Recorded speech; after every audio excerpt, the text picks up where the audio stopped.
কারিগরি শিক্ষা বোর্ডের ওয়েবসাইটে কত অবৈধ সার্টিফিকেটের বৈধতা দেয়া হয়েছে তার কোনো সঠিক হিসেব এখনো বের করতে পারেনি গোয়েন্দা পুলিশ।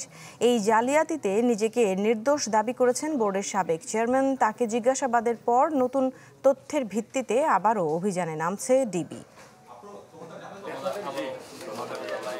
গ্রেপ্তার হওয়া কারিগরি শিক্ষা বোর্ডের এক কর্মকর্তা গোয়েন্দা পুলিশকে জানাচ্ছিলেন কিভাবে দিতেন অবৈধ সার্টিফিকেটের বৈধতা।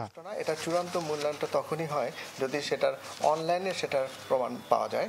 তো এইটা রেডি করার পরে এরপরে এর যে নাম এবং তার যে জিপিএ সহ তার যে তথ্যাদি সেই তথ্যাদি অনলাইনে আপলোড করা হয়। কারিগরি শিক্ষা বোর্ডের এই সার্টিফিকেট জালিয়াতিতে শুধু অধিদপ্তরই নন, জড়িত বাইরের পেশার অনেকেই।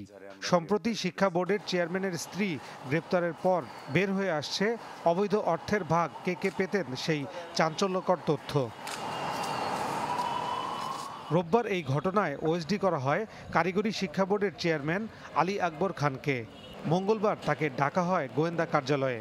প্রায় 4 ঘন্টা জিজ্ঞাসাবাদের পর বেরিয়ে এসে সাংবাদিকদের কাছে তিনি দাবি করেন সার্টিফিকেট জালিয়াতিতে তিনি জড়িত নন।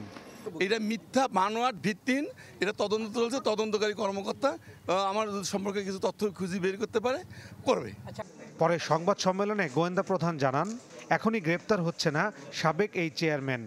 উনি ইচ্ছাকৃত ভুল করেছেন না অনিচ্ছাকৃত। দ্বিতীয় কথা হলো আমাদের আরও কিছু বিষয় জানতে হবে যে এখানে যে আমরা যে সার্টিফিকেটগুলি এগুলি কোথায় কোথায় বিক্রি হয়েছে। এখন তাকে যদি আমরা আজকে যদি আমরা তাকে যদি আইনগত ব্যবস্থা গ্রহণ করি, আমাদের কাছে তো আরও অনেকগুলি প্রশ্ন রয়েছে। এই ঘটনায় ঠিক কত সার্টিফিকেট জালিয়াতি হয়েছে তার হিসাব এখনো গোয়েন্দা পুলিশের হাতে নেই।